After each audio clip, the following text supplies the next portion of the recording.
हा सत्संग संत रामपालजी महाराजांचा असून मराठी भाषिक भक्त समाजास सहज समजावे म्हणून हिंदी भाषेतून मराठी भाषेत रूपांतरित करण्यात आलेला आहे.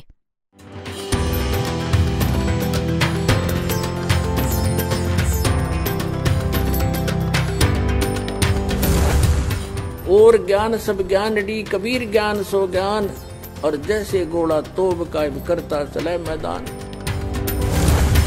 जगद्गुरु तत्वदर्शी संत रामपालजी महाराजांचे अमृत वचन सर्व पवित्र धर्मांच्या व पवित्र शास्त्रांच्या आधारावर. तर त्यासाठी परमात्मा आपल्याला आठवण करून देतात की आज आपण आपल्या परिवारात किती प्रेमाने राहत आहोत, किती ममता आपल्याला आपल्या मुलांशी आहे, आपल्या घरात आहे, नात्यांमध्ये आहे.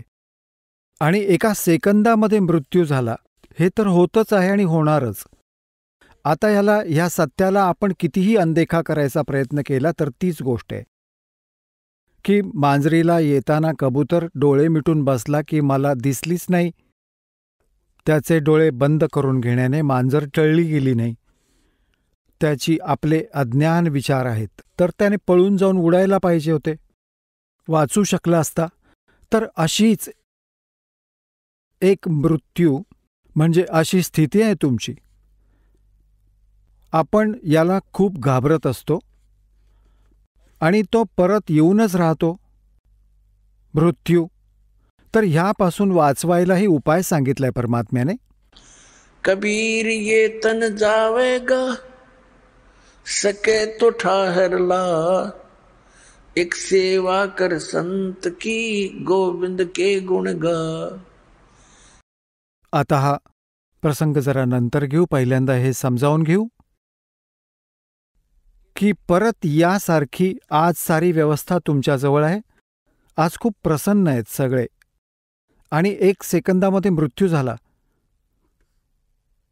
तर हे काय होतं, हे काय परत. हा एक धोका आहे. आपल्याला मूर्ख बनवण्याचा प्रकार आजमावलाय या काळ भगवानाने.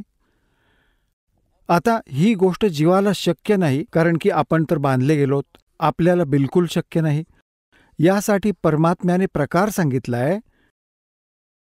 त्या प्रकाराला, त्या मार्गाला आजमावलं तर आपला ह्यापासून पिच्छा पण सुटेल आणि हे क्रियाकर्मसुद्धा जे करतो आहोत हे पण खूप सरळ होऊन जातील.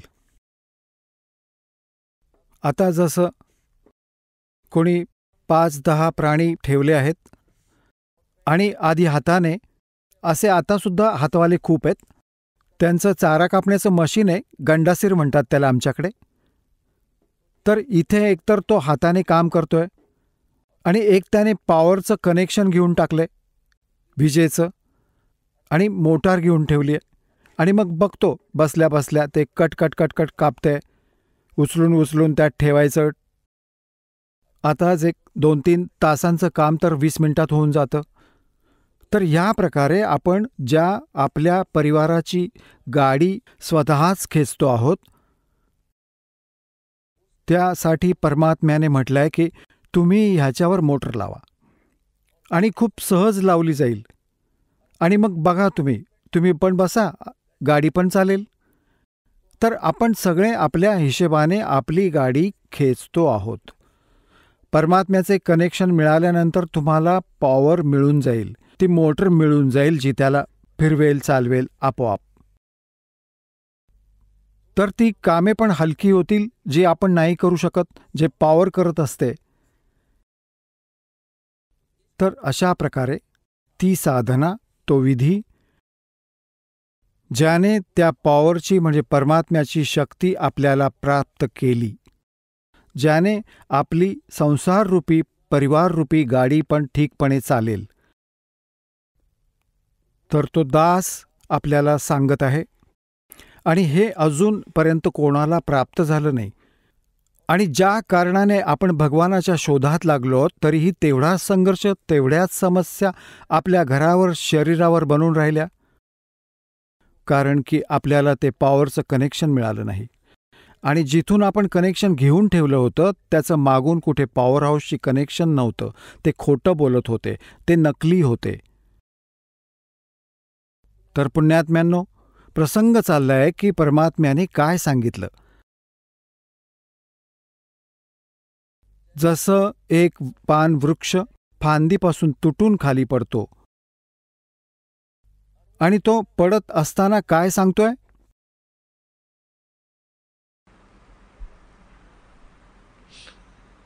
पात जड़नता यूं कहे, सुन बई तरवर राय, अब के बिछुड़े नहीं मिले, ना जाने कहाँ गिरेंगे जाए.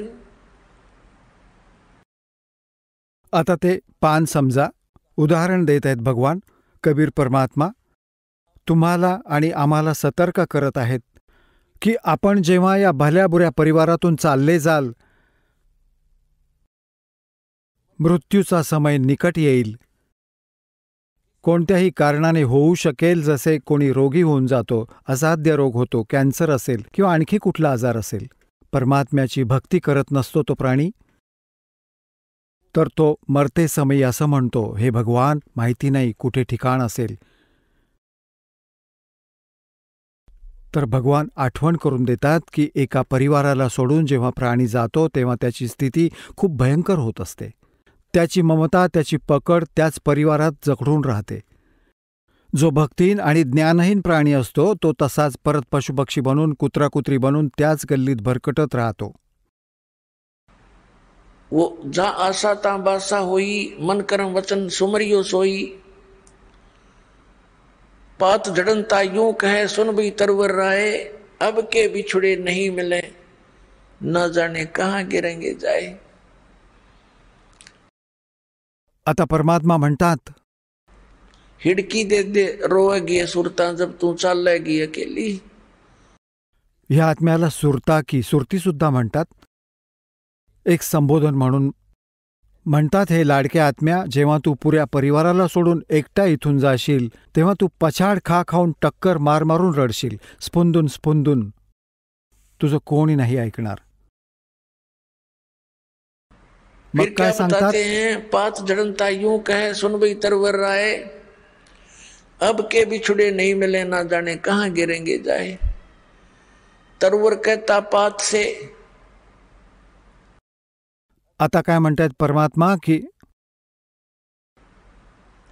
पतझड़ आवत देख कर बन रोवे मन माही, ये ऊंची टहनी पात थे, अब पीले हो जाई. जेव्हा पानगळ येते, वसंत ऋतू येतो, त्यावेळी काय होतं की आधीची जितकी पानं असतात ते सगळे पिवळे होऊन आणि वृक्षापासून तुटून तुटून खाली पडून जातात. आता असं म्हणतात की त्यावेळी ते बन रडत असतं मनात की हे काय झालं ह्याच्याबरोबर. हे सगळे निघून गेले, तुटून तुटून पडून गेले सगळे.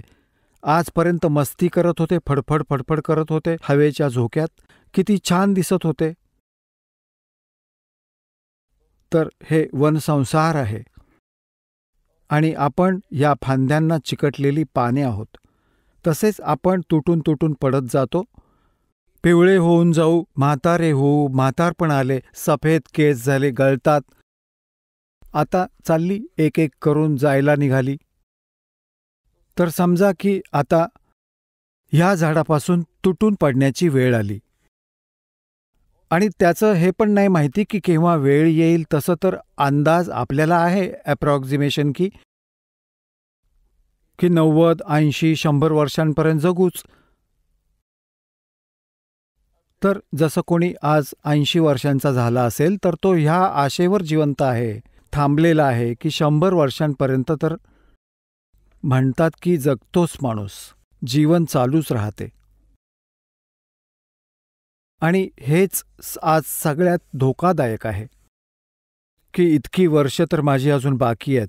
म्हणूनच तर टिकलो आहोत ना की भगवानापाशी दृढता लागायचं सोडून वाईट मार्गाला लागतो. तर इथे परमात्मा म्हणतात की ही चूक सुद्धा सत्संगामुळे संपून जाईल तुमची. परमात्मा म्हणतात, मृत्यूला विसरलाच बावळटा.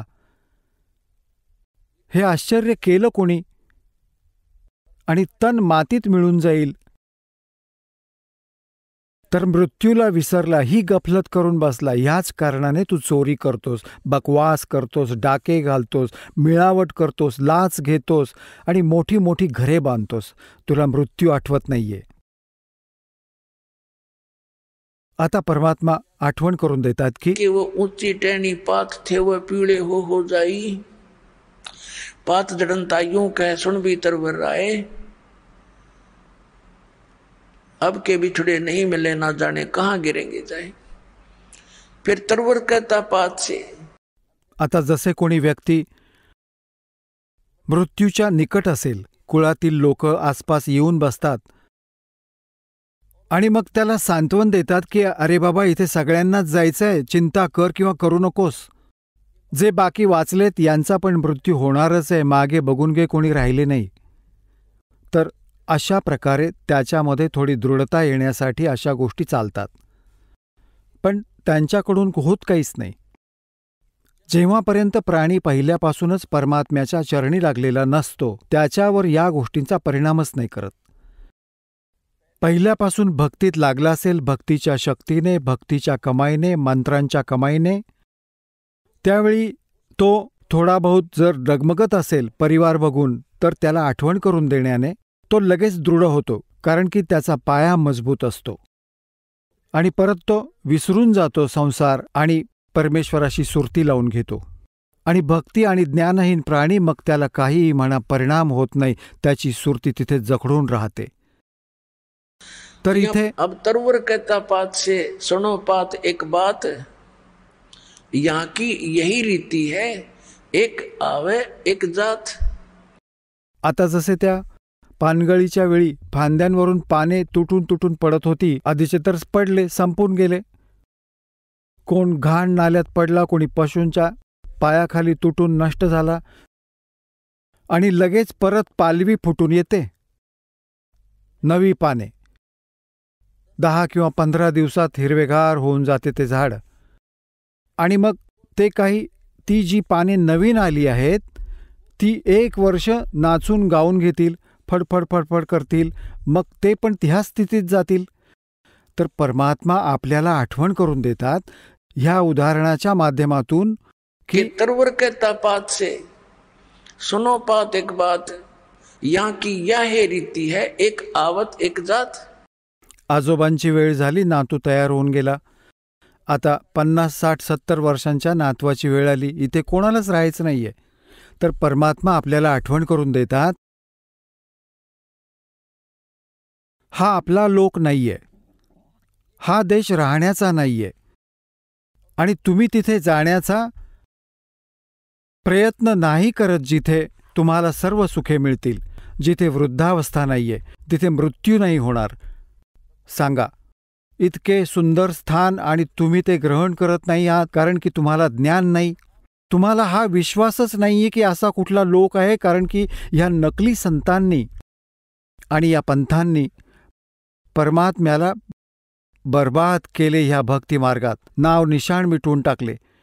महिमा गातात सतलोकाची आणि सचखंडाची, आणि तिथली व्यवस्था सांगते की तिथे प्रकाशच प्रकाश आहे, चैतन्यच चैतन्य. त्या प्रकाशामध्ये आपण काय आपला टेंबा लावणार आहोत? तिथे कोणी काही नाही. अक्कल आहे का बघा, काय ज्ञान आहे हे?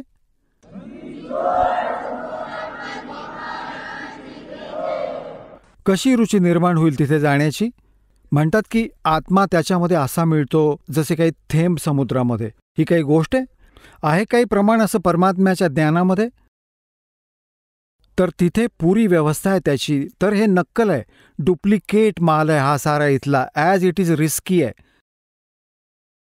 आणि पण तिथलं जो मटेरियल आहे, तिथला जो पदार्थ आहे, तो अमर आहे, तो नष्ट होत नाही.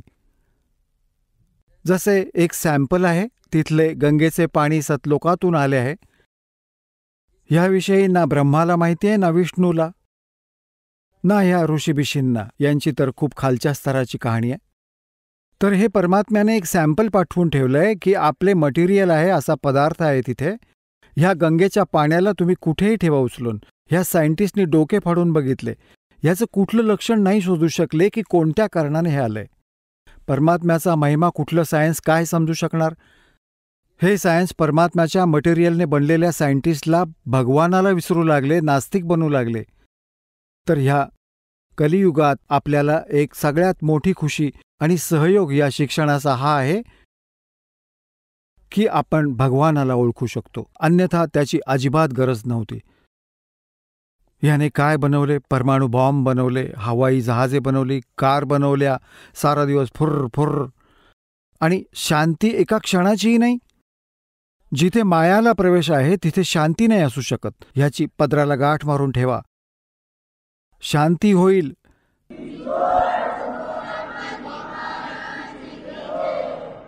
निखाऱ्यांवर बसून आपण शांती शोधत आहोत. विस्तवावर पाय ठेवतो आणि विचार करतो की शांती मिळेल, आपल्याला गारवा मिळेल.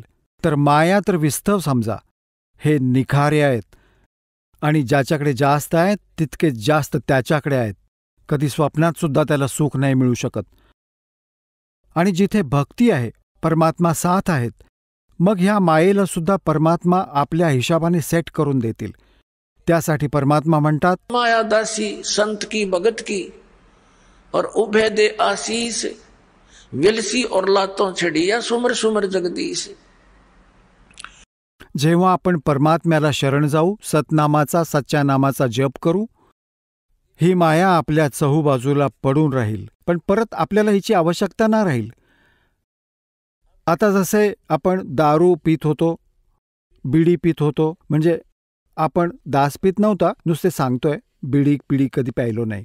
परंतु जसाही जो भक्त आला आहे शरण, दारू पित होते, तंबाखूचा प्रयोग करत होते, लांब लांब सिगरेट आणून आईट दाखवत असत, मांस खात असत, आणि अजून 100 प्रकारचे लोक देखावे ड्रामे करत होते.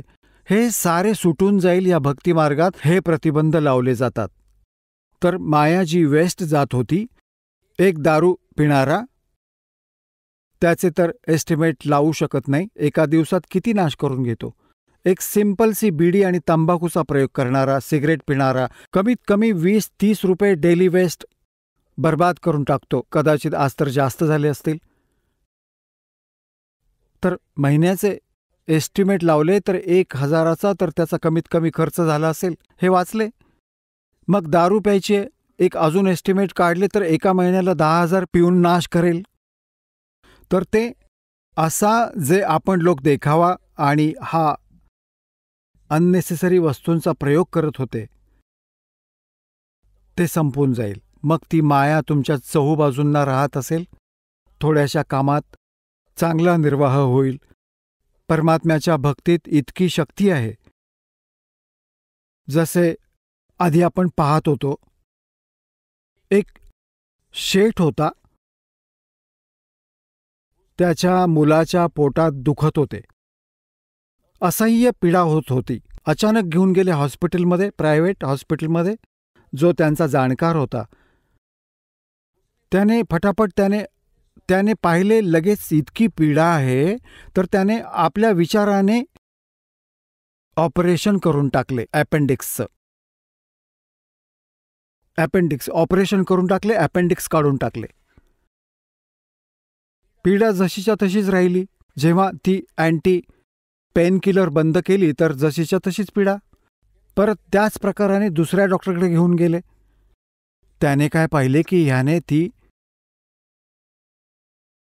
याच्या ज्या आहे ना झिल्लीमध्येच डिफेक्ट आहे, ती झिल्ली आता काढून टाकली केली. आता तरी पीडा जशीच्या तशीच राहिली. परत पाहिलं की परत लास्टमध्ये कळलं की याच्या मोठ्या आतड्यात खूप इन्फेक्शन झालंय. आता कुठून जाऊन लाखो रुपये आणणार, त्याची बर्बादी झाली. तेव्हा जाऊन त्याचा जीव वाचला, आणि 2-3 महिन्यांपर्यंत अशी बर्बादी राहिली. आता काय होईल जेव्हा भक्तीशी आपण जोडले जाऊ? पुण्यात्म्यांनो, यासाठीच भगवानाचा शोध घेतला जातो. कारण की आपण खूप युगांपासून आपण पापांचे ढीग लावत आलेले असतो. पापाच्या प्रभावामुळे थोडी बहुत हानी शरीरात होऊ लागते, पण थोड्याच ट्रीटमेंटमध्ये 100 रुपयाच्या औषधात तुम्ही स्वस्थ होऊन जाल, आणि नाहीतर लाखो लागतील, पिच्छा सुटेल, पण मरण पण येईल. तर अशा प्रकारे परमात्मा तुम्हाला सहयोग द्यायला लागेल. या दासाचा खूप बिटर एक्सपिरियन्स आहे ह्या मार्गामध्ये, कारण की तेव्हाच ह्या मार्गाला, त्या परमात्म्याच्या मार्गाला, त्याच्या आदेशाला तुमच्यापर्यंत पोहोचवण्याचा प्रयत्न केला आहे की ह्यामुळे खूप लाभ मिळेल तुम्हाला. असा लाभ मिळेल की तुम्ही विचार पण करू नाही शकणार.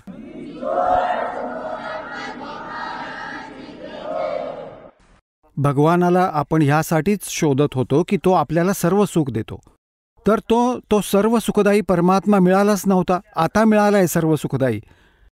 आता तो सुखच सुख देईल, इथे दुःख होऊच शकत नाही. जसा बर्फ आहे, AC रूम आहे, तो ठीक चालला असेल तर त्यामध्ये गरमीचे काय काम. तर असं परमात्म्याचं हे कनेक्शन मिळाल्यानंतर तुमच्या परिवारामध्ये विचार करा की गरमीच्या दिवसात AC लागला आणि तो थंडीत पण काम करेल, म्हणजे ऑटोमॅटिक आहे परमात्म्याची सिस्टीम, आपल्याला हर प्रकारे सुख देईल. आपण आता प्रसंग असा चाललाय की आपण ते स्थान विसरलो जिथे जाऊन आपण सदा सुखी राहू, आणि आपण सगळे पहिल्यांदा तिथेच राहत होतो. आता काही भक्त अज्ञानामुळे, भोळे भाळे ज्यांना ज्ञान नाही, ते हा प्रश्न करत असत की एक गोष्ट सांगा, जर सगळेच इथून चालले गेले तर इथे कोण राहणार? सांगा. आता त्यांना हीच चिंता होत आहे की इथे कोण राहील सांगा. अरे इथे असा तर एक दगड आहे, फिरत राहील. आपण काय ठेका घेतलाय का या पृथ्वीचा? हा मंगळ ग्रह, हा चंद्र, हे सारे धक्के खातील आणि फिरतच राहतील. आपण आपल्या सतलोकात जाऊ, ह्या कोणाची आपण काय करणार? तर ज्याची असेल तो सांभाळेल याला. तर सांगण्याचा भाव असा आहे की आपण इतके रंगलो आहोत. इथे जसे एक भक्त भोळाबाळा, त्याच्या घरी त्याची पत्नी खूप आजारी होती, खूप फारच संकटात होती, हर प्रकारचा त्रास होता. परमात्म्याची दया झाली, दीक्षा घेतली, भगवानाच्या कृपेमुळे ती स्वस्थ झाली. त्याला समजावू लागली, भावा नाम घे भगत, नाहीतर भक्ती न करण्याने पशु बनशील, घोडा बनशील. तो घोडा बग्गी घेत होता. त्याला सांगितलं, भावात मग तू घोडा बनशील तू. तर तो म्हणाला, महाराजजी घोडा पण बनायला पाहिजे ना, नाहीतर बग्गी कोण चालवेल? याला बग्गीची चिंता होत होती. मग म्हणाले, ठीक आहे बाबा, तू बग्गी खातर कर काम. मग त्याने उपदेश घेतला त्याने. पण आपली धारणा अशीच बनली आहे की इथे असं कसं होईल. तर पुण्यात्म्यांनो, परमात्म्याचा हा मार्ग खूप नीट समजून घ्या. जसं ज्या उद्देशाने परमात्मा स्वतः येत असतात, त्या चांगल्या लोकातून ह्या घाण लोकात तुमच्यासाठी, तर हे किती इम्पॉर्टंट काम असेल. एकतर असे तसे ते भगवान इतक्या दुरून आले नाहीत. तुम्हाला हे ज्ञान देण्यासाठी की तुम्ही इथले रहिवासी नाही आहात. सतलोकामध्ये खूप सुख आहे, आणि जे सुख तुम्ही इथे शोधत आहात, हे तुम्ही 1000 लाख करोडे वर्ष शोधत राहिलात तरी मिळणार नाही. एका जन्माची जर गोष्टच सोडा. आणि इथे काय अवस्था आहे तुमची, त्याच्याशी आपली ओळख करून देतो. इकडून काळाचे दूत पण आपल्या खूप काळ प्रेरणेमुळे अज्ञानाचा प्रसार करत आहेत जागोजागी. आणि पुण्यात्म्यांनो, परमात्म्याने इथे येऊन म्हणून आपल्याला हे ज्ञान सांगितलंय की आपण त्याची लेकरं आहोत. आणि हा जो काळ आपला दुरुपयोग करतो आहे, आपण ह्याची लेकरं नाही आहोत. आपल्या लेकरांना कोणी असं दुःखी करू शकतो? कोणाचा पाय तुटला, कोणाचा डोळा फुटला, आणि कोणाचा हात तुटून गेला, कोणाचा मुलगा मेला, कोणाची मुलगी मरून गेली, कोणी कॅन्सरने पीडित आहे, कोणी पशुपक्षी बनून, गाढव कुत्रे बनून विष्ठा खात आहेत, मूत्र खात आहेत. हे तर कोणी आपल्या लेकरांना असे दुःखी करू शकतो? तर ह्या भगवानाला आपण आपल्या परमात्मा मानू शकतो. इथला जो स्वामी आहे तो काळ आहे. ह्याचा उद्देश आपल्याला पीडित करणं आणि विचलित ठेवणं आहे. भ्रमित ठेवायचं होतं की यांना भगवानाचे ज्ञान न हो आणि कुठे हे पळून न जाओ. तर ह्याच्या आधी हे आपले संत पाठवले. आपण आपली ती पण लेकरं आहेत परमात्म्याची, संत आहेत. जसे काही त्या काळामध्ये फसून गेले, ते त्या अज्ञानाचे मास्टर बनून गेले, त्या अज्ञानाचा जागोजागी प्रचार करू लागले. भोळे आत्मा त्यांना संत महात्मा मानून त्यांच्या एक एक वचनाला शिरोधार्य मानले. आता जेव्हा हे सच्चे ज्ञान येते आहे तर जुना पेंट निघत नाही लगेच. तर दासावर दया केली परमात्म्याने की प्रथम ह्या सगळ्या संत ग्रंथांचं ज्ञान करवलं. मग ह्या संतांची वचनं बघितली की हे काय सांगतायत, आपले सद्ग्रंथ काय सांगतायत. मग समजलं की बाबा हे तर चुकीचे करत आहेत सगळं काम. हे तर आसपास पण नाहीत सद्ग्रंथांच्या. 1, 2, 3, 4, 10 शेकड्यांच्या संख्येत या संतांचा इतिहास, ह्याचं ज्ञान दासाने वाचून बघितलं. कदाचित हा तर चांगला महात्मा दिसतोय, ह्याचं कदाचित ठीक मिळून जाईल. मग जे निघून गेले इथून महापुरुष, ज्यांचा खूप बोलबाला होता, हे महर्षी दयानंद सारखे नकली, ह्यांच्यामुळे खूप प्रभावित होता दास. आणि दासाने यांचे सत्यार्थ प्रकाशला ह्या उद्देशाने ह्या तत्वज्ञानाच्या प्राप्तीनंतर वाचले. आधी पण वाचले होते, पहिले समजत नव्हते काहीही की ह्या महापुरुषांची वाणी आपण नाही समजू शकत. ह्या असा विचार करून ठेवून टाकत होतो याला. असेच ही पुराणे पण ठेवून देत होतो की बाबा ही तर भगवानाची माया आहे, आपण काय समजू शकणार. आणि मग दासाचे परमात्म्याचे ते डोळे बनवून दिले तत्वज्ञानवाले. त्या दृष्टीने जेव्हा त्यांना बघितले, त्या चष्म्याने, त्या तत्वज्ञानाच्या चष्म्याने, तेव्हा बघितले की अरे नाश करून ठेवलाय सगळा. कख पण नाही यांच्याकडे, ना तर वेदांचं ज्ञान, ना सांसारिक, ना व्यावहारिक गोष्टी ठीक या लोकांच्या. तर हा खूप चिंतेचा विषय झाला. आणि ह्या सत्यार्थ प्रकाश दासाने ह्यासाठी वाचला होता की हे महापुरुषांचं लिखाण आहे आणि या महापुरुषाच्या विचारांना सगळे मानतात. आणि हो, परमात्मा दया करू दे आणि कबीर परमेश्वराच्या वचनांचं समर्थन मिळून जाईल. तर मला हे ज्ञान पुढे नेण्यासाठी खूप सुविधा होऊन जाईल की बघा सत्यार्थ प्रकाशमध्ये महर्षी दयानंद सुद्धा असंच बोलत आहेत. मग पाहिलं तर हे महर्षी दयानंद सारखा नकली तर बघितला नाही मी. अरे काय गजब आहे. एक पण व्याख्या वेदांशी किंवा कशाशीही मेळ खात नाहीये सद्ग्रंथांशी. तर खूप दुःख झालं. तर ह्यासाठी मग जनतेच्या समोर ठेवणं सुरू केलं की ही ओरिजिनल नोट आहे, आपल्या सद्ग्रंथ ओरिजिनल नोट आहे आणि ही डुप्लिकेट नोट आहे ह्या संतांची, ज्यांना तुम्ही ओरिजिनल मानून ग्रहण केली आहे. आता प्रारंभी तर दासाला खूप कठीण गोष्टींचा सामना करावा लागला. कारण की श्रद्धाळू लोक असं म्हणतात की कोणाची निंदा करायला नाही पाहिजे, आपलं ज्ञान सांगा. अरे आपलं सगळं सांगतील तर सगळेच आपली दवंडी पिटवतील, आपापला राग, मग ते ज्ञान कुठं राहिलं. तो जसं सांगतोय तसं चालतच राहिलं होतं. पुण्यात्म्यांनो, जसं एकदा कोणीतरी 500-500च्या नोटा नकली छापल्या आणि त्या मार्केटमध्ये पोहोचल्या. त्यांचा शोध घेतला सरकारने. तर मग जनतेला फसवणुकीपासून वाचवण्यासाठी एक समाचारपत्रांच्या माध्यमातून, टीव्हीच्या माध्यमातून ओरिजिनल आणि डुप्लिकेट दोन्ही दाखवल्या. त्यांच्यातील भिन्नता दाखवली. ओरिजिनल असं दिसतं, डुप्लिकेट असं दिसतं. तर काय सरकार काय निंदा करताय? एक महापरोपकार करून ठेवला, नाहीतर लाखो लोक फसवले गेले असते. गरीब व्यक्ती मारले गेले असते, ज्यांचे 5-7 हजार रुपये असतात ते ठग सगळे नकली कागद म्हणून गेले असते. तर पुण्यात्म्यांनो, दासाचा हाच प्रयत्न समजून घ्या. हे पुरे विश्व याद करेल ह्या दासाला. ठीक आहे, दासाला खूप त्रास झालाय.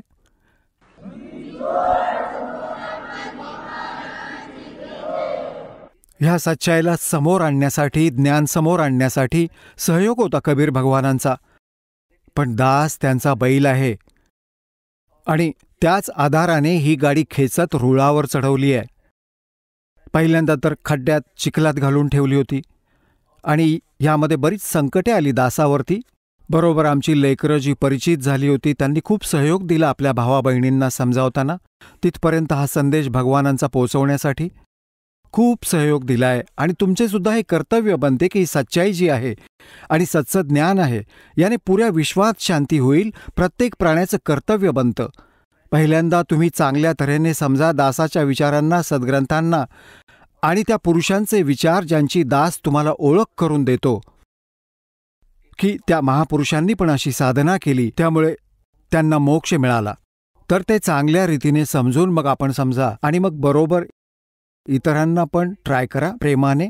हा मार्ग काही बलपूर्वक करण्याचा नाही होत, हे ज्ञानाने होईल. आणि काळ भगवानाने एक प्रार्थना केली होती परमात्म्याच्या समक्ष, कबीरजींच्या समक्ष, की हे परमात्मा, आपण चौथ्या युगात जेवढे पाहिजे तेवढे प्राण घेऊन जा, पण एक दया करा बा परमात्मा, की जोर जबरदस्ती नका करू. सत्कलियुगात जेव्हा तुम्ही घेऊन जाल, आपलं ज्ञान द्या. तुमचं ज्ञान ग्रहण करतील ते आपले होऊन जातील, आणि माझे ज्ञान जे मानतील ते माझ्यापाशीच राहू दे. माझे आहारी बनून राहोत. जबरदस्ती नका करू. आणि आपले ज्ञान समजावून कितीही घेऊन जा.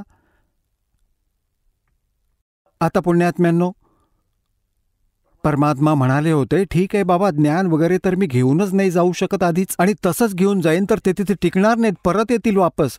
आधी तिथेच तर राहत होते. तर परमात्म्याला माहीतच होते की ज्ञानाने दृढ करीन ह्यांना, आणि इथल्या दुःखांनी हे थकून गेले असतील, इथल्या ह्या कोठी बंगल्यांनी पण थकून गेले असतील.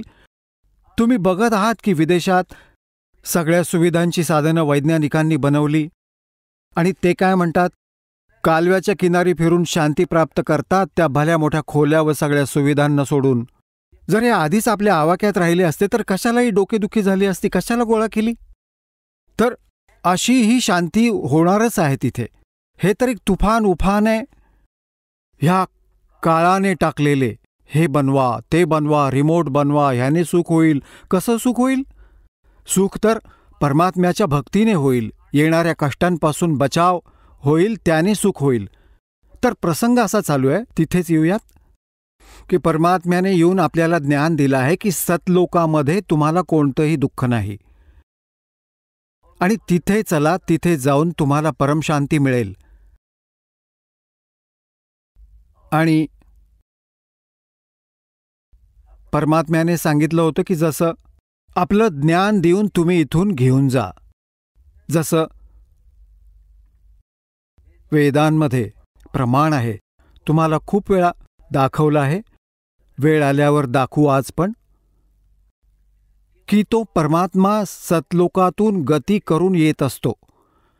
तो 3 प्रकारच्या शरीरात सगळ्या आपल्या प्राण्यांची, सगळ्या ब्रह्मांडांची तो देखभाल करत असतो, पालन पोषण, धारण पोषण करत असतो.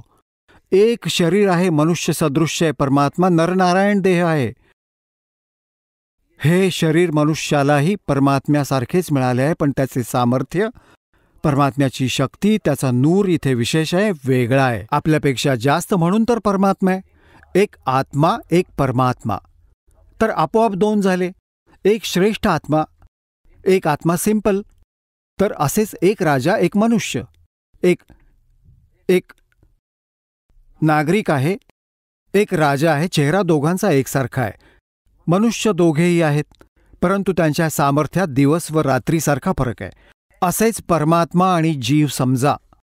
जीव आहे, एक नागरिक आहे. परमात्मा आपला राजा आहे, तो मालक आहे, तो जनक आहे, तो पिता पण आहे. त्याच्यात तर सर्व गुण आहेत. त्वमेव माता च पिता त्वमेव बंधू च सखा त्वमेव. तर त्याच्यामध्ये सगळे गुण आहेत. परमात्म्यामध्ये तो सगळ्यांचा भ्राता पण तोच आहे, माता म्हणजे जनक पण तोच, पालक पिता पण तोच आहे, बंधू खरा साथी पण तोच आहे, आणि मित्र पण तोच आहे. बंधू म्हणजे बंधुभाव पण तोच आहे. तर त्यांनी, त्या परमात्म्याने आपल्याला हे ज्ञान दिले की तुम्ही सतलोकामध्ये राहणारे आहात. मग तुम्ही तिथे चला. तर काळ म्हणाला होता की तुम्ही तुमचे ज्ञान देऊन जावे. परमात्मा, जोर जबरदस्ती नका करू. आता जसे हा परमात्मा सचखंडापासून चालत येत असतो, तो 3 प्रकाराने आपले जीव शरीराच्या स्थितीत 3 प्रकारच्या शरीरात काम करत असतो. मनुष्य सदृश्यच आहे तो. जसे एका शरीरामध्ये तो सतलोकात राहतो स्थायी रूपात, करोड सूर्य मिळवले करोड चंद्रमा त्याच्या एका रोमकुपीत असतात. इतका प्रकाश आहे. ती पण फिकी पडेल समजा, आणि तख्तावर विराजमान आहे. जसे राजा बसतो, जसा मुकुट वगैरे धारण करून परमात्मा, वरती श्वेत छत्र आहे, सफेद मुकुट आहे परमात्म्याचा, सफेदच सिंहासन आहे सारं त्याचं, तिथे विराजमान आहे. आणि दुसऱ्या रूपात तो काय करतो? एकतर शिशुरूप धारण करून प्रत्येक युगात येत असतो आणि एका सरोवरामध्ये कमळाच्या फुलावर विराजमान झालेला असतो. तिथून कोणी निस्संतान दाम्पत्य त्यांना घेऊन जातात. प्रत्येक युगात अशीच लीला असते.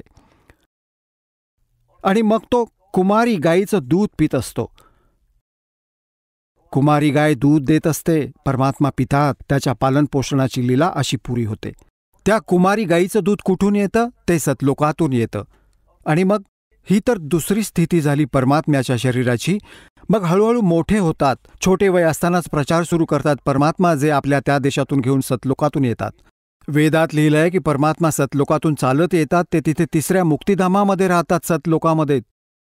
तिथून गती करून येतात आणि इथे चांगल्या आत्म्यांना भेटतात. काय उद्देशाने येतात? उपदेश करण्यासाठी, तत्वज्ञान समजवायला येतात. तर शिशुरूप धारण करून परमात्मा येतात प्रत्येक युगामध्ये.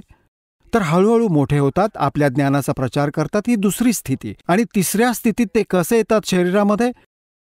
जसे कुठेतरी महात्म्याच्या रूपात प्रकट होतात. जसे जिंदा महात्म्याच्या रूपात कलियुगात ते जास्त आले आहेत. आणि जिंदा महात्म्याच्या रूपात ते कधीही येऊन कोणत्याही भक्ताला, चांगल्या आत्म्याला भेटतात. कोणकोणत्या चांगल्या आत्म्यांना भेटले? आदरणीय धरमदास साहेबजी, आदरणीय मुलुकदास साहेबजी, आदरणीय नानक साहेबजी, आदरणीय दादू साहेबजी, आदरणीय गरीबदास साहेबजी, गांव छुडानी, जिल्हा जज्जर, हरियाणावाले, आदरणीय घिसादास साहेबजी, गांव खेकडा आणि जिल्हा मेरठ, उत्तर प्रदेशमध्ये. यांना भेटले जिंदा महात्म्याच्या रूपात येऊन. आणि त्यांना सतलोकात घेऊन गेले, सचखंड. आणि तिथे जाऊन मग त्यांना परत सोडले, कारण की ते दृढ भक्त होते. दृढ भक्तांना भेटतात, चांगल्या आत्म्यांना भेटतात, ते जेणेकरून त्यांना मिशनमध्ये सहयोग देऊ शकतील. तर ते स्टेनलेस स्टील होते, जे त्यांना सांगून टाकले दात्याने. ते फायनल त्यांच्यासाठी. सगळे जग एका बाजूला आणि ते महापुरुष एका बाजूला. जसे तुम्ही जन्मसाखी भाई बालेवालीमध्ये बघितलं, परमात्मा त्या यथार्थ मंत्राचा स्वतः जप करत होते, नानक साहेबजी. आणि मग त्यांचे बघून त्यांचे शिष्य मर्दानाने पण तो जप सुरू केला. तर त्याला असा झटका दिला की तो मेला असता, बुडाला असता समुद्रात. एक बस अशी घाबरला मर्दाना. तर त्याला सांगितलं की तू नक्कल नको करू माझी, करणी बघू नकोस, मी जे सांगतो त्या गुरु आज्ञेचे पालन कर. तर ते दृढभक्त होते. कोणत्या विशेष सामाजिक समाजाला सतनाम नाही सांगितले त्यांनी. समाज आपल्या स्थानावर, भगवान आपल्या स्थानावर आहे. तर ते भगवानाची लेकरं होती, दृढ भक्त होते, दृढ व्यक्ती होते, श्रेष्ठ आत्मा होते. त्यांचा उद्देश हा नव्हता की बाबा हे न सांगितल्यामुळे काही हानी समाजाला होईल. नाही, ते तसं होतं, तसं चाललं होतं. आता त्याने खूप नुकसान झाले असते जर ते डिक्लेअर करून जाते. आज हे सगळे नकली पंथ, हा सतलोक, हे महिमा गाणारे, काळाच्या द्वारे चालणारे सगळे नकली पंथ आता गुरुग्रंथ साहेबात वाचून हेच नाम घेत राहतात. असा झटका दिला की घाबरला सगळा पूर्ण समाज की खबरदार, हा नाम जप केला तर. मर्दानाने केला होता, मेला असता. आता गुरुजींचा आदेश आहे, त्यांच्या आज्ञेची अवहेलना होईल अशी भीती निर्माण केली. काय ते आपले हितैषी नव्हते? ते परमहितैषी होते. ते पूर्ण जाणून होते की आग लागेल जर हे मंत्र देऊन टाकले तर नाशच होईल या गोष्टीचा. तर असे दृढ भक्तांना परमात्मा येऊन भेटतात. तर ही तिसरी स्थिती होती त्यांची. आता त्यांना सल्ला दिला होती की वेळ आल्यावर ती ते परत देतील परत आपल्या लेकरांना. आता जसं कोणताही हिंदू धर्म बघा, शीख धर्म बघा, विशेष करून ह्या दोन्ही धर्मात दास बघतोय. बाकी मुसलमान धर्मात आणि ईसाई धर्मात काय क्रिया आहेत इतके त्याच्याविषयी विशेष दासाला माहिती नाही. इतके नक्की आहे की तो मुसलमान धर्माचे लोक ते पण बळी चढवतात, काही हिंदू समाजाचे पण चढवतात. ह्या चुका आहेत दोघांच्या. पण इथे दास बघतो आहे की इथे विशेष धर्माची व्यवस्था आहे. जसे शीख समाजामध्ये वाणीचा पाठ आणि तिथे त्यांचा लंगर चालतो धर्माचा, हा धर्मयज्ञ म्हणवला जातो. हे 2 धर्मयज्ञ करत असत बसे. एकतर हा धर्म 2 यज्ञ करत असत, एक धर्मयज्ञ आणि एक ज्ञानयज्ञ, वाणीचा पाठ. तर ह्याने काय होतंय, मोक्ष नाही मिळू शकत सगळे जन्मसुद्धा या क्रियांमुळे, पण मनुष्याच्या शरीराची संख्या वाढत जाते. आता ते असेच हिंदू धर्मामध्ये जसे गीतेचा पाठ करतात, डेली एका अध्यायाचा पाठ करा, किंवा जसं कोणी आपलं धर्मपुण्य करत असतात, कोणी भंडारा करतात कुठेतरी गावागावात, नगरात, हे असं चालत असतं. ह्या क्रियांमुळे होतं काय की मनुष्य जीवन मिळून जातं. परमात्म्याची वाणी आहे सूक्ष्म वेदामध्ये की धर्म तो 10 का नहीं और 10 के तीनों लोग खैरायत में खैर है कीजिए आत्मभोग. आणि दुसरं असं होतं, तर याने काय होतं, जसं यज्ञ आहे हे ग्लुकोज आहे. एक रोगी आहे, जसं दासाने सांगितलं की आपल्याला जन्म आणि मृत्यूचा दीर्घ रोग लागलाय. हा दीर्घ रोग त्याच ट्रीटमेंटने जाईल जो महापुरुषांनी स्वतः प्रयोग केला आणि परमात्म्याने येऊन सांगितला. आणि आता ह्या दासाला ह्या मार्गाचा मास्टर बनवून टाकला, डॉक्टर बनवलं, सर्जन बनवून टाकलं. आता दासाकडे तो मार्ग आहे, ती सारी व्यवस्था आहे.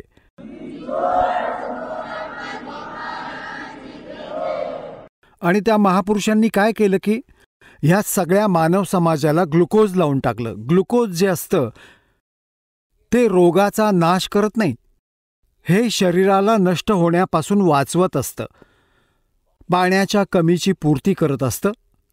जसं सर्जन किंवा डॉक्टर कुठे बाहेर गेला असेल आणि इमर्जन्सी केस येत असतात, हे कंपाऊंडर आणि दुसरे त्यांना विचारत असतात की असे असे रोगी आहेत, काय करावं, तर सांगतो की याला ग्लुकोज लावून टाका आणि हे इंजेक्शन देऊन टाका, तेवढ्यात मी येतो. तर तो तास 2 तास किंवा पुढच्या दिवशीसुद्धा येतो. तर ते ग्लुकोज लावल्यानं ते शरीर त्याचं नष्ट होत नाही. मग येऊन चेक करून जी ट्रीटमेंट द्यायची आहे ती डॉक्टर देईल. रोग जाईल त्या डॉक्टरच्या त्या ट्रीटमेंटमुळे किंवा ऑपरेशनमुळे, जे काही त्याला वाटेल त्या सर्जरीमुळे. ग्लुकोज त्याला रक्षण देत राहील, शरीराचा नाश नाही होऊ देणार. तर ह्या मानव समाजाला तो महापुरुष ग्लुकोज लावून गेला ह्या युगांचं ओनली, बस. ही ट्रीटमेंट नाही दिली त्यावेळेला, कारण की काही अशी स्थिती होती. तर आता परमात्म्याने ह्या दासाला पाठवून दिलं, तो डॉक्टर बनवून, तो सर्जन बनवून, आणि आदेश देऊन टाकला. त्यांना मनाई केली होती की सतनाम नाही द्यायचं. दासाला आदेश देऊन टाकला की आता हे सतनाम आणि देऊन टाक सारनाम, वेळ आली आहे मधल्या पिढीची. बोलो सद्गुरुदेव की.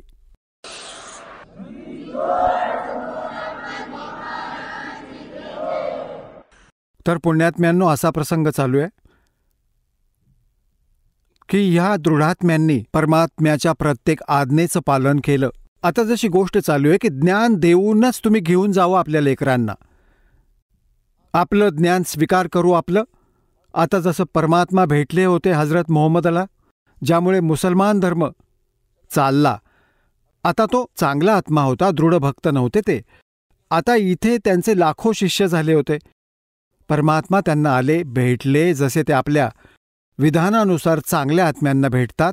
मारू स्वर्ग में जा बैठू पाताल, कह कबीर में खोजता फिरूं ढूंढता फिरूं अपने हीरे मोती लाल. हजरत मोहम्मदजींना भेटले, म्हणतात की हजरत मोहम्मदजींना आम्ही तिथे घेऊन गेलो सतलोकामध्ये. इच्छारूपी तिथे राहिले नाही ते. उल्ट मोहम्मद मैल पठाया, गुज बीरज एक कलमा लाया, रोजा बंग नमाज दई रे, बिस्मिल की नई बात कही रे. आता जसं परमात्मा म्हणतात आम्ही हजरत मोहम्मदना घेऊन गेलो, जैसे नानक साहेबजींना घेऊन गेलो, गरीबदास साहेबजींना घेऊन गेलो, धरमदास साहेबजींना घेऊन गेलो, आणि घिसादास साहेबजींना, दादू साहेबजींना घेऊन गेलो, मुल्कदास साहेबजींना घेऊन गेलो. मग सोडून दिलं.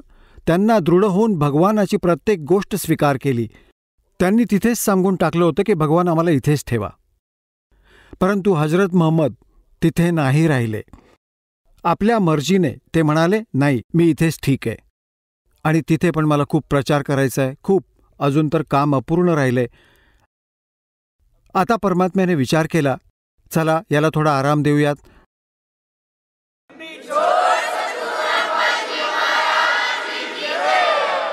चला आता आपण त्या श्रद्धाळूंचे अनुभव जाणून घेऊया ज्यांनी जगद्गुरू तत्वदर्शी संत रामपालजी महाराज यांच्याकडून दीक्षा प्राप्त केलेली आहे, तसेच त्यांच्याद्वारे सांगितलेल्या भक्ती मार्गावर चालत आहेत. नमस्कार. सतसाहेब. आपलं नाव? रामचंद्रदास जाधव. आपण कुठून आलात? प्रॉपर घाटनांदूर, तालुका अंबेजोगाई, जिल्हा बीड. आपला व्यवसाय काय आहे? पूर्व टेलरिंग, सध्या किराणा दुकान. संत रामपालजी महाराजांची गुरुदीक्षा आपण कधी घेतली? 6/4/2020. संत रामपालजी महाराजांच्या शरणात येण्या अगोदर आपण व आपला परिवार कोणती भक्ती साधना करत होतात? भक्ती साधना तर मी करत नव्हतो, पण उपवास करायचो.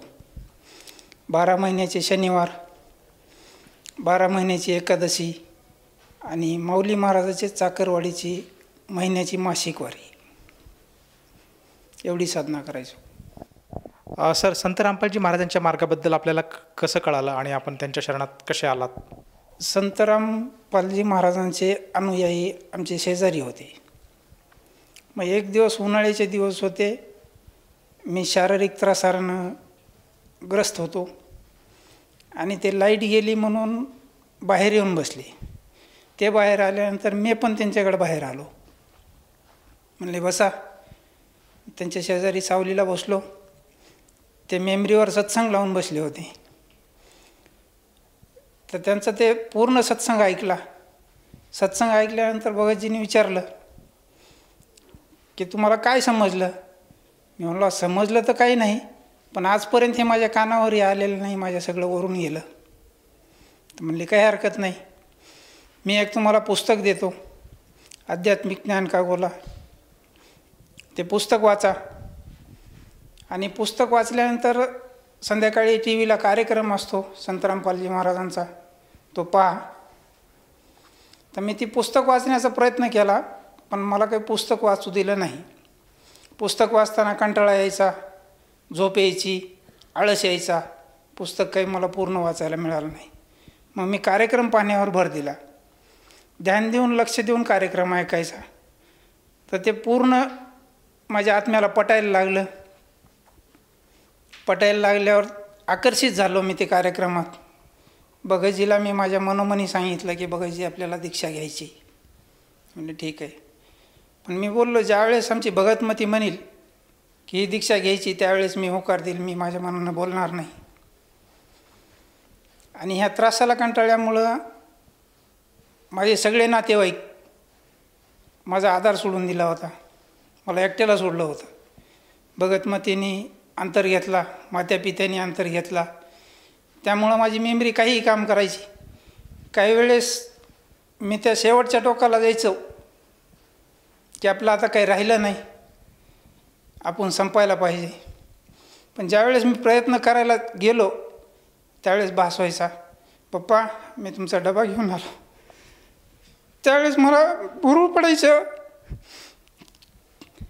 आणि मी रडायला सुरुवात करायची. तर मला समजायला पण कोणी नव्हतं आणि थांबत पण नव्हतो. त्याला डबा तसाच राहून जायचा. त्यावेळेस माझी अवस्था अशी होती की 2 मिनिटसुद्धा मी उभा राहत नव्हतो, एक फरलांग चालू शकत नव्हतो. हाताला सोरायचीच होतं, हातामुळं कुठलं काम करता येत नव्हतं. आमदानी बंद होती, त्याच्यामुळं विलाज करू शकत नव्हतो. अशा तऱ्हेनं मी गुरुजी संत रामपालजी महाराजांना आकर्षित झालो. दीक्षा घ्यायचं ठरवलं.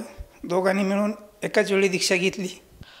सर, जसं आता आपण उल्लेख केला की आपल्याला शारीरिक व्याधी होता आणि त्याचप्रमाणे आपले जे शेजारी आहेत त्यांनी संत रामपालजी महाराजांचं ज्ञान आपल्याला समजून सांगितलं आणि आपलीसुद्धा त्या ज्ञानाकडे रुची आली आणि संत रामपालजी महाराजांचं जे ज्ञान आहे आपल्याला समजलं. आणि केवळ आपण दुःखी होतात, कष्टी होतात आणि जीवनापासून हताश झाला होतात आणि म्हणूनच आपण संत रामपालजी महाराजांच्या शरणात आलात. तर मला हे विचारायचं आहे की जेव्हा आपण संत रामपालजी महाराजांची नामदीक्षा घेतली तर त्यानंतर आपल्या जीवनामध्ये काही परिवर्तन, काही चेंजेस, काही बदलाव आला का? ज्यावेळेस मी दीक्षा घेतली त्यावेळेस दंडवत घ्यायला चालू झाला, आरती करायला चालू झाली. त्यावेळेसपासून हळूहळू माझा त्रास थोडा कमी होत चालला. तर आणखीन माझा भर वाढत चालला. भर वाढत चालल्यानंतर मी आणखीन आकर्षित झालो. संत रामपालजी महाराजाशिवाय मला करमत नाही. मनोमनी सारखं त्याच ध्यान असतं. संत रामपालजी महाराजाला मी सांगायचो मनोमनी की माझे दुःख दूर करा. तर त्यांनी हळूहळू जशी जशी माझी भक्ती वाढत जाईल तसतसं माझा कमरेचा त्रास कमी झाला. बीपीची गोळी बंद झाली. नंतर हळूहळू सोरायसिस कमी झालं. पण परमात्मा सांगायचे की तुम्हाला जेवढं दवापाणी करता येतं तेवढं पण करा आणि भाव ठेवून भक्ती करा, तुमचे दुःख कमी होत जातील, परमात्मा दया करतील. संत रामपालजी महाराज असं सांगायचे. तर त्या रीतीनं मी प्रयत्न करीत राहिलो.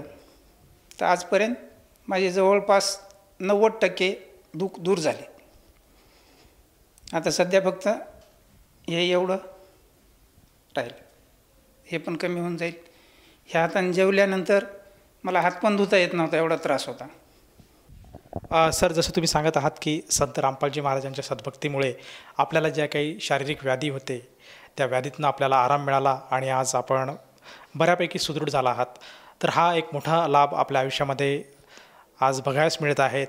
आणि आपण यापूर्वी जीवनाशी हताश होऊन आत्महत्येचा सुद्धा प्रयत्न करायला आपण गेला होतात, परंतु परमात्म्याच्या भक्तीमुळे आज आपल्या मनामध्ये असे वाईट विचार परत येत नसतील असं आम्ही समजू. आणि त्याचप्रमाणे आम्हाला असं विचारायचं आहे की संत रामपालजी महाराजांनी जी आपल्यावर दया केली त्या दयेनंतर आपल्याला व आपल्या परिवारामध्ये आणखीन काही बदल किंवा काही चमत्कार अनुभवाला आलेत का?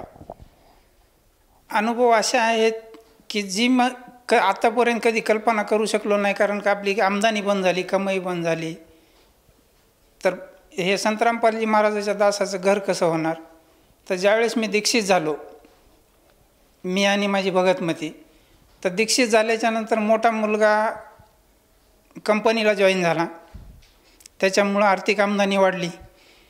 आणि जे आतापर्यंत वडिलोपार्जित जी मला जमीन मिळायची होती ती आतापर्यंत दिलेली नव्हती, तर ती वडिलांनी जमीन पण दिली. आणि त्या जमिनीमध्ये कधी 4 पोते माल भरला नाही. त्या ठिकाणी मला 12 महिन्याची 80, 90, 70 हजार रुपयाची पट्टी येऊ लागली. ही परमात्माचे लाभ आहेत संत रामपालजी महाराजाचे. सर, जसं तुम्ही सांगत आहात की संत रामपालजी महाराजांचे जी काही नामदीक्षा आपण घेतली त्यानंतर आपल्याला शारीरिक, आर्थिक स्वरूपात बरेचसे लाभ प्राप्त झाले, परंतु या व्यतिरिक्तसुद्धा आपल्याला आणखीन काही लाभ शारीरिक म्हणा काही झालेत का?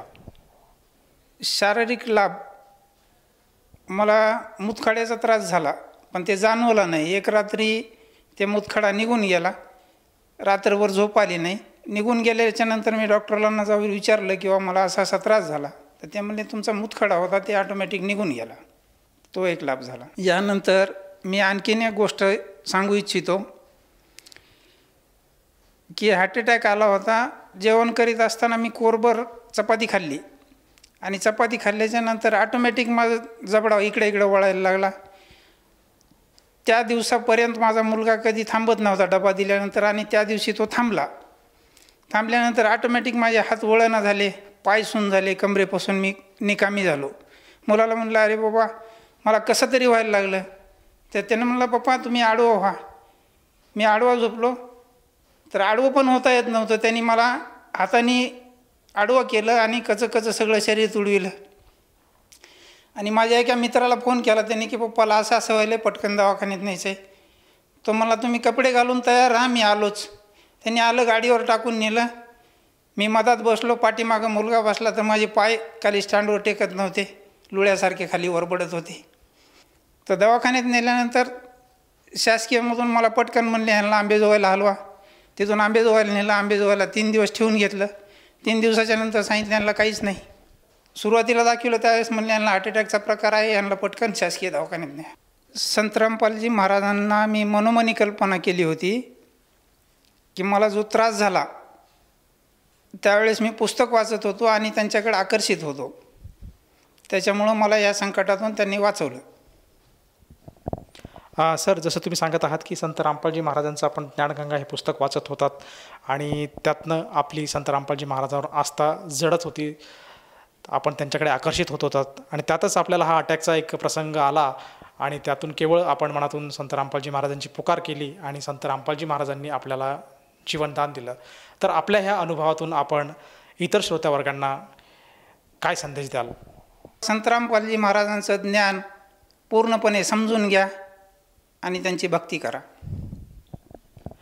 सर, जसं तुम्ही आज साधकांना साथ घालत आहात की संत रामपालजी महाराजांचं ज्ञान समजून घ्या आणि त्यांच्या मार्गात येऊन आपल्या जीवनाचं कल्याण करावं, जर ह्या साधेला कोणी हाक देत असेल आणि त्याला वाटत असेल की आपणसुद्धा संत रामपालजी महाराजांची भक्ती घ्यायला काहीच हरकत नाही, तर ती व्यक्ती संत रामपालजी महाराजांच्या शरणात कशी येऊ शकेल? संत रामपालजी महाराजांचे कार्यक्रम हर एक चॅनलवर चालतात. ते कार्यक्रमाच्या खाली एक पट्टी चालते, त्या पट्टीवर कॉन्टॅक्ट नंबर आलेले असतात.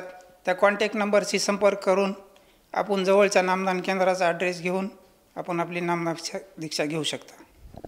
सर, जसं आता आपण उल्लेख केलात की संत रामपालजी महाराजांचे जे प्रवचनाचे कार्यक्रम आहेत हे बऱ्याचशाच टी व्ही चॅनल्सवर प्रसारित होतात आणि प्रसारित होत असताना टी व्ही चॅनल्सवर स्क्रीनवर काही नंबर्स फ्लॅश होतात. त्या नंबरवर जर साधकाने संपर्क साधला तर त्याला जवळच्या नामदान केंद्राची माहिती मिळेल आणि तो साधक तेथे जाऊन संत रामपालजी महाराजांची नामदीक्षा घेऊ शकेल.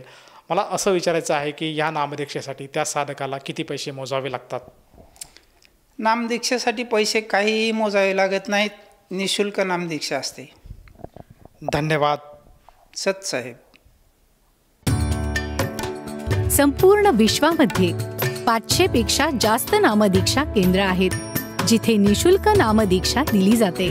निशुल्क नामदीक्षा प्राप्त करण्यासाठी आणि अधिक माहितीसाठी संपर्क करा 7030303951 7030303952. अद्वितीय आध्यात्मिक ज्ञान वाचण्यासाठी, पाहण्यासाठी आणि ऐकण्यासाठी संत रामपालजी महाराज ॲप अवश्य डाउनलोड करा किंवा आमची वेबसाईट www.jagadgururampalji.org वर व्हिजिट करा.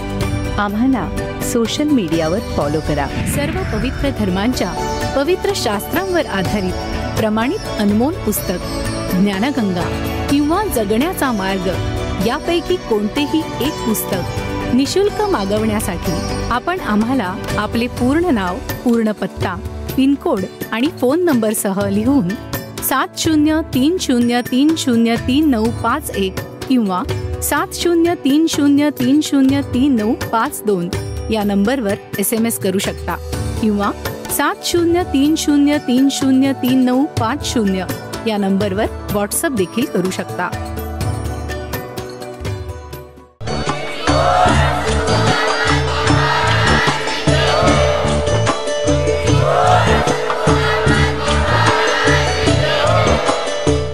आपण ऐकत होता जगद्गुरु तत्वदर्शी संत रामपालजी महाराज यांचे मंगल प्रवचन, ज्यांच्या शुभ आशीर्वादाने संपूर्ण विश्वामध्ये 500पेक्षा जास्त नामदीक्षा केंद्र आहेत जिथे निशुल्क नामदीक्षा दिली जाते. निशुल्क नामदीक्षा प्राप्त करण्यासाठी आणि अधिक माहितीसाठी संपर्क करा 7030303951 7030303952. अद्वितीय आध्यात्मिक ज्ञान वाचण्यासाठी, पाहण्यासाठी आणि ऐकण्यासाठी संत रामपालजी महाराज ॲप अवश्य डाउनलोड करा किंवा आमची वेबसाईट www.jagadgururampalji.org वर व्हिजिट करा. आम्हाला सोशल मीडियावर फॉलो करा. सर्व पवित्र धर्मांच्या पवित्र शास्त्रांवर आधारित प्रमाणित अनमोल पुस्तक ज्ञानगंगा किंवा जगण्याचा मार्ग यापैकी कोणतेही एक पुस्तक निशुल्क मागवण्यासाठी आपण आम्हाला आपले पूर्ण नाव, पूर्ण पत्ता, पिनकोड आणि फोन नंबरसह लिहून 7030303951 किंवा 7030303952 या नंबरवर SMS करू शकता किंवा 7030303950 या नंबरवर व्हॉट्सअप देखील करू शकता.